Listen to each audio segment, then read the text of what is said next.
जल संरक्षण में मिसाल कायम कर रही महिलाएं, नदी में बोरी बंधान से 110 गांवों को मिल रही संजीवनी।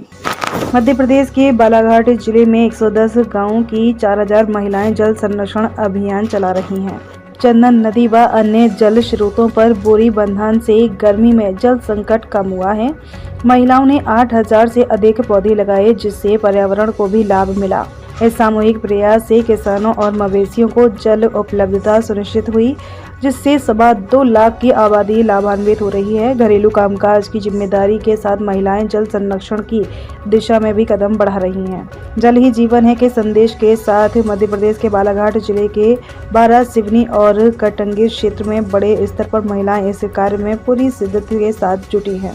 यहाँ 1-2 नहीं बल्कि 110 गांवों की 4000 महिलाएं अभियान के रूप में लोगों में जल संरक्षण की अलख जगा रही हैं। उनका मकसद साल भर जल की उपलब्धता सुनिश्चित करने के साथ भीषण गर्मी में मवेशियों और वन्य जीवों की प्यास बुझाने में मदद करना भी है। परामर्शदाता सावित्री राणा बताती हैं कि चंदन नदी किनारे कटंगी के बहाकल गाँव में उनका पूरा जीवन बीता है।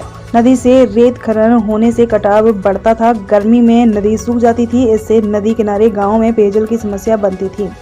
इस समस्या को दूर करने के लिए 2012 में आर्थिक योजना व सांख्यिकी विभाग ने बीच सेतु का कार्य कर रहे मध्य प्रदेश जन अभियान परिषद से जुड़ी। इसके बाद उन्होंने नदी नालों पर बोरी बंधान करने के दौरान जल संरक्षण का महत्व समझाया और युवतियां और महिलाओं को इस अभियान से जोड़ने के लिए उन्हें निरंतर जागरूक करती रही। शुरुआत में तो 200 से 250 महिलाएं जुड़ी थीं। जागरूकता का परिणाम यह है कि अभी तक 4000 महिलाएं इस अभियान से जुड़ चुकी हैं। महिलाओं को जोड़ने के लिए घर घर चौपाल भी लगाई जाती है। इस अभियान से जुड़ी सत्यवती नगपुरे, दीक्षा तुरकर और मुस्कान पारधी कहती हैं कि इस वर्ष कटंगी में 42 गाँव में 63 स्थानों और बारा, सिवनी में 38 गाँव में 47 स्थानों पर बोरी बंधान किए गए हैं।